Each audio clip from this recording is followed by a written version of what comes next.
Shri Gurubhyo Namaha children, I welcome you all to our online English class. In today's class, we are going to see a prose lesson from chapter 9 of your class 9 English book. Let's get started children. The lesson is The Bond of Love, written by Kenneth Anderson. Okay, this story highlights the relationship of a human being with an animal. Most of us would have pets. Yes or no children? Mostly it would be like a dog or a puppy, parrot and all these things. There are also animals, strange animals which are raised as pets. For example, iguana, turtles, snakes. Okay, these are all common in the western part of the world. Here in this lesson, we are also going to see one strange animal which is being raised as a pet. This lesson is written by Kenneth Anderson. Okay, let's know more about Kenneth Anderson before going into the lesson, children. So, Kenneth Anderson was born on 8th March 1910 and he died on 30th August of 1974. Okay, he is an Indian born to British parents. Okay, and he is a British writer and he loved hunting and he also spent most of the time in the jungle. Let's get started into the lesson, children. I will begin with Bruno, my wife's pet sloth bear. So, we are introduced with the pet who is called as Bruno, and I here refers to the writer or the Kenneth Anderson. Okay, he says he is introducing us to his pet Bruno, and it was his wife's pet and it was a sloth bear. Okay, it was not an ordinary animal, it was a bear. I got him for her by an accident. 2 years ago, we were passing through the sugarcane fields near Mysore. So, how did he end up with finding a sloth bear as a pet is being explained. So, when he was travelling along the sugarcane fields in the Mysore, he found this animal by an accident. People were driving away the wild pigs from the fields by shooting at them. Some were shot and some escaped. So, in the fields, okay, it is normal to find wild pigs. Okay, the people were chasing away the wild pigs and that is where they found this sloth bear. And some of them were shot. How did they drive away these pigs? They were shooting at them. Okay, some of them were shot and some of them ran away from the place. We thought that everything was over when suddenly a black sloth bear came out panting in the hot sun. So, they thought that they have chased away all the pigs. Okay, out of nowhere there was the sloth bear coming out, okay, from the fields and it was panting. Panting is breathing, taking heavy breaths. Okay, after you run, you pant. Okay, the animal is panting. Why? Because it had been escaping the shots made by the people.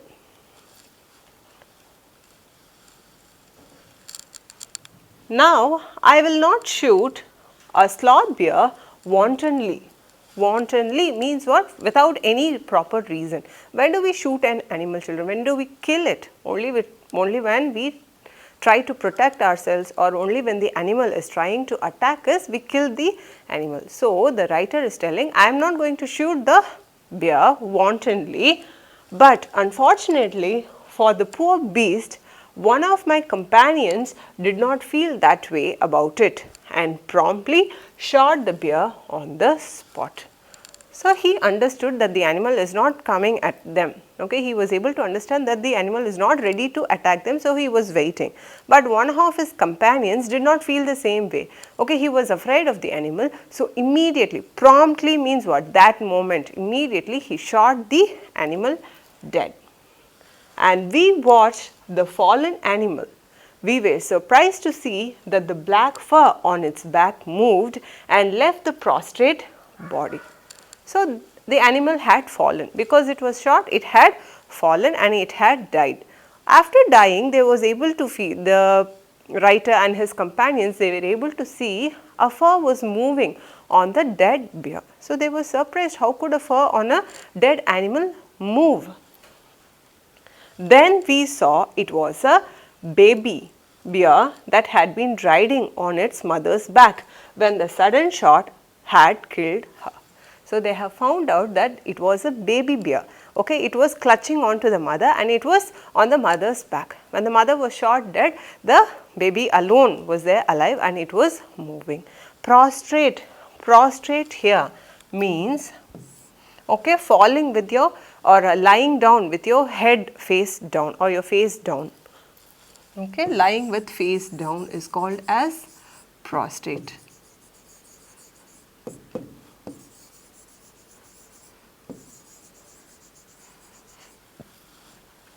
So, the little cub, okay, the bear cub was alone moving. The little creature ran round its prostrate parent making a pitiful noise. So, it has the baby bear is able to understand the mother is no more. So, it was running around, it was going around the mother making pitiful noise. Okay, it was worried that the mother is no more.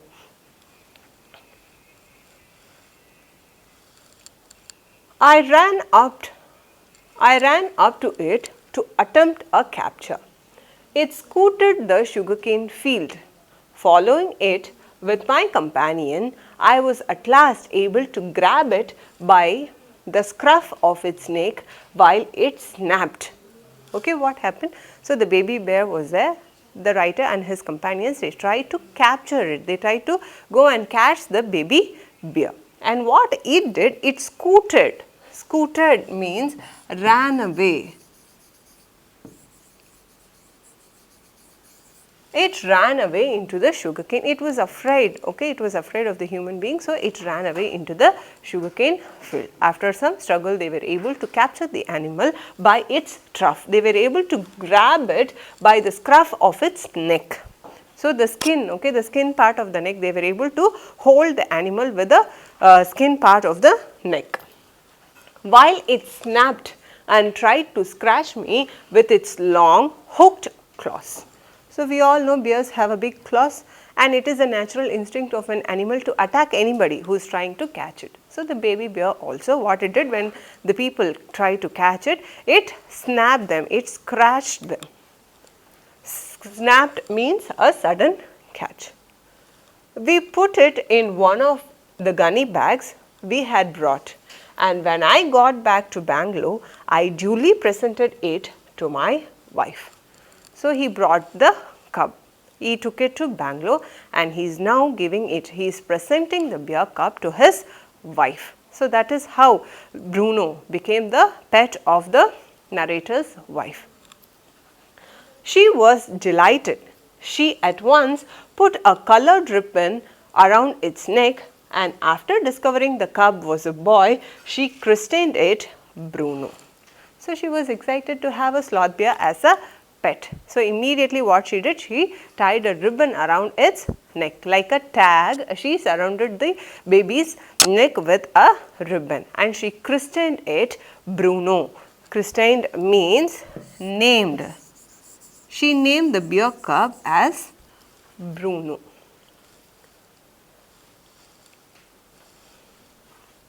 Bruno soon took to drinking milk from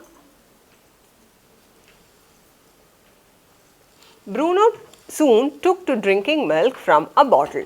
It was but a step further, and within a very few days he started eating and drinking everything else. So, Bruno, he was a cub.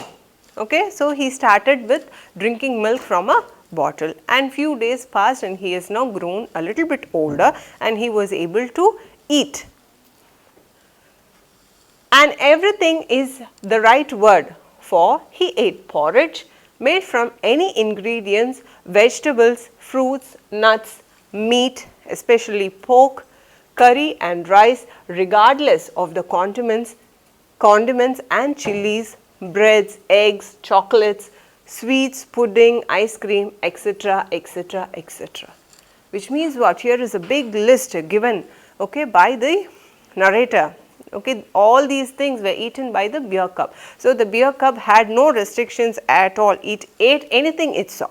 Okay, and there are a list of things Okay, he did not bother whether condiments are added or chilies are added, nothing. Okay, he paid no attention, either it be meat or rice or ice cream, anything. Okay, his list was long. He tasted everything and he ate almost anything.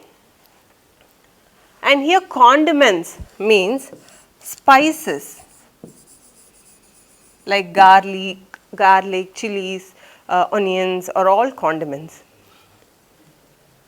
As for drink, okay, these are all the a solid part of the food, and as for the liquid, milk, tea, coffee, lime juice, aerated water, buttermilk, beer, alcoholic liquor, and in fact anything liquid. So, as for a drink, as a part of a liquid, so he drank anything. Okay, it could be aerated drinks or frizzy drinks, tea, coffee, lime juice, anything. Okay, it could be even liquor, it drank. And it all went down with relish. And how did he eat all these things? With a relish, with a sense of enjoyment. Okay, everything made him happy, eating made him happy.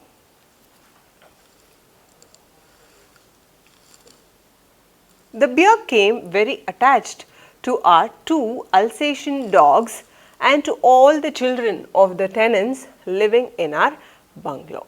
Okay.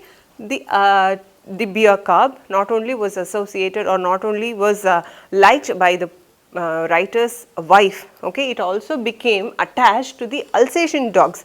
Alsatian dogs are this type, this breed of dogs, and to all the children of the tenants. Okay, many children who were there living in that bungalow also liked Bruno.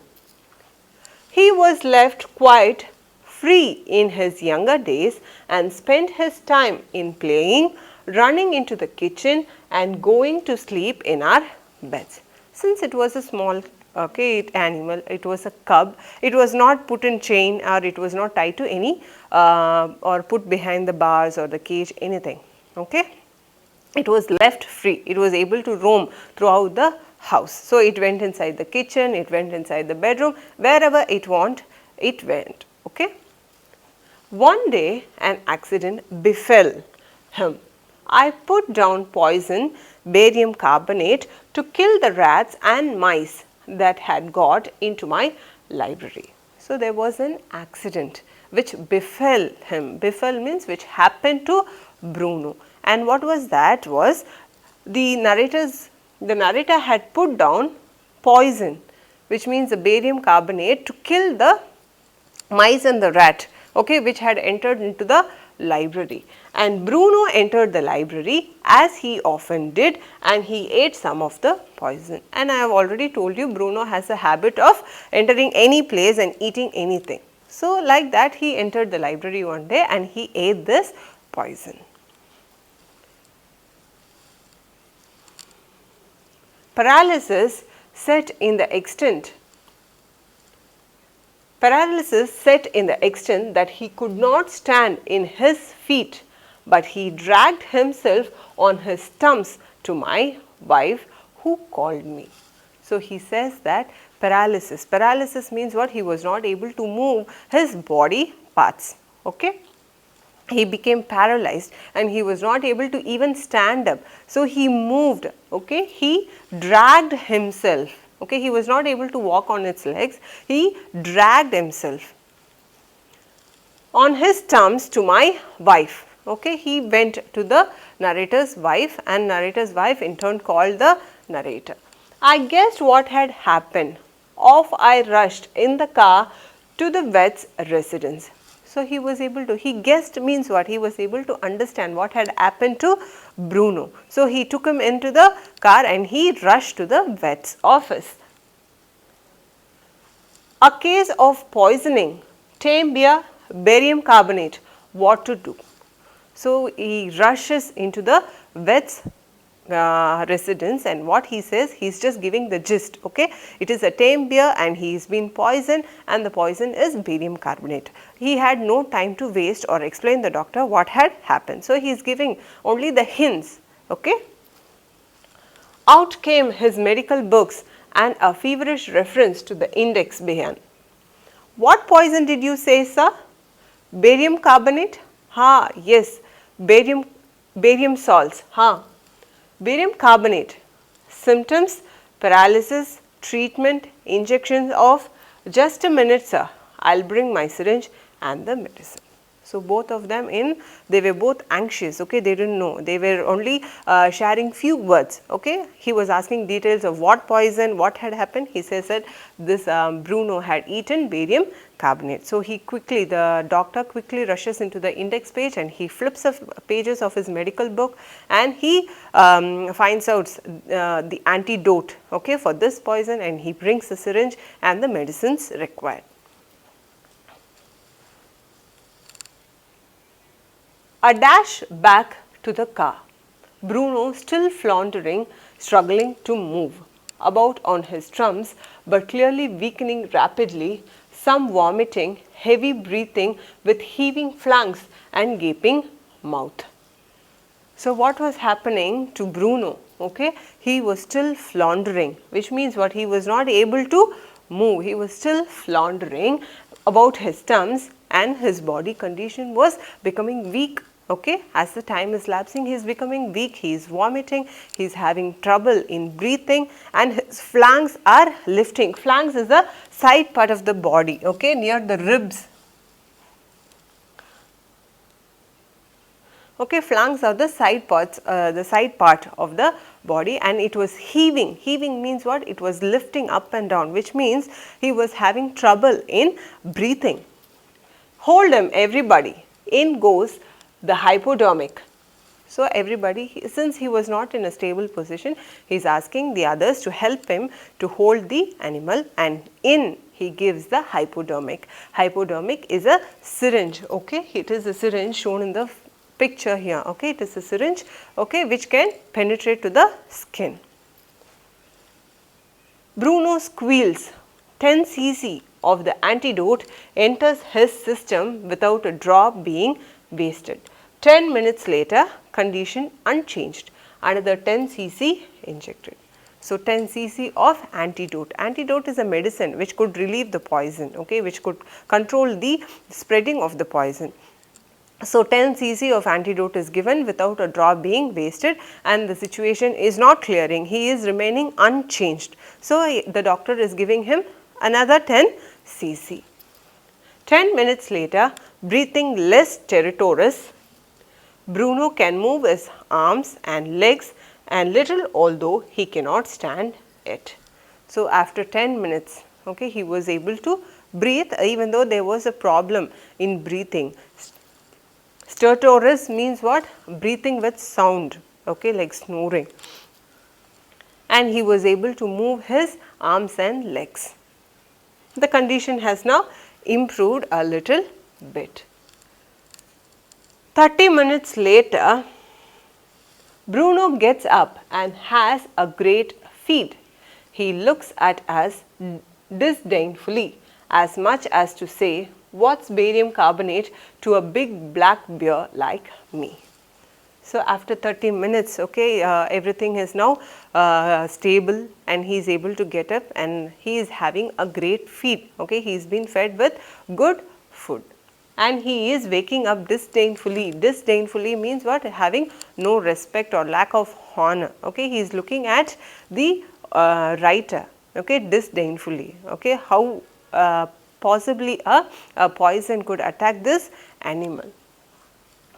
Another time he found nearly 1 gallon of old engine oil which I had drained from the sump of the Studebaker and was keeping as a weapon against the inroads of the termites. So, this was one such situation where he had eaten the barium carbonate and he was paralyzed, and after a long struggle he has been brought back to life. This was one situation. There was one another occasion wherein he drank, okay, the oil, engine oil from the sump. Sump is a pit for collecting, okay, collecting water, and here it is the engine oil. She had drained the engine oil from the Studebaker. Studebaker is an American car, okay, the American variety of car. She had drained the engine oil and kept it. And why she had preserved that oil? Because she wanted it to be used against the termites. Okay, inroads of termites means what? The encroachment. When the when the termites are coming into the house, she wanted to spray it. Okay, she wanted to use the oil against the termites. So what this Bruno did, he drank a gallon of this oil also. He promptly drank a lot, but it had no ill effects whatever. So he had also drunk this oil, but that time nothing happened to him. So this is an animal, it didn't know what to drink or what not to drink. So anything he saw, liquid or solid, he tried it. Okay, he tried eating it, landing himself into trouble. The months rolled on and Bruno had grown many times the size he was when he came. He had equalled the Alsatians in the height and had even outgrown them. So many months had gone, Bruno had grown up, Alsatian dogs. He is nearly, he is looking bigger than his Alsatian dogs, but was just as sweet, just as mischievous and just as playful. Though he had grown older, okay, though he had become big in size, he was so little in his heart. He was joyful, mischievous and playful. Above all, he loved my wife and she loved him too. She had changed his name from Bruno to Baba, a Hindustani word signifying small boy. So the wife of the narrator, what she did, she changed, okay, the name of Bruno as Baba. Okay, Baba in Hindustani meant small boy. She wanted him to name small boy because even though it had outgrown, okay, it had grown in size, it was still, okay, playful and like a child in his heart. So she wanted to rename Bruno as Baba. I hope you would have enjoyed the lesson, children. There are some more part to be covered which we will be seeing in the next class.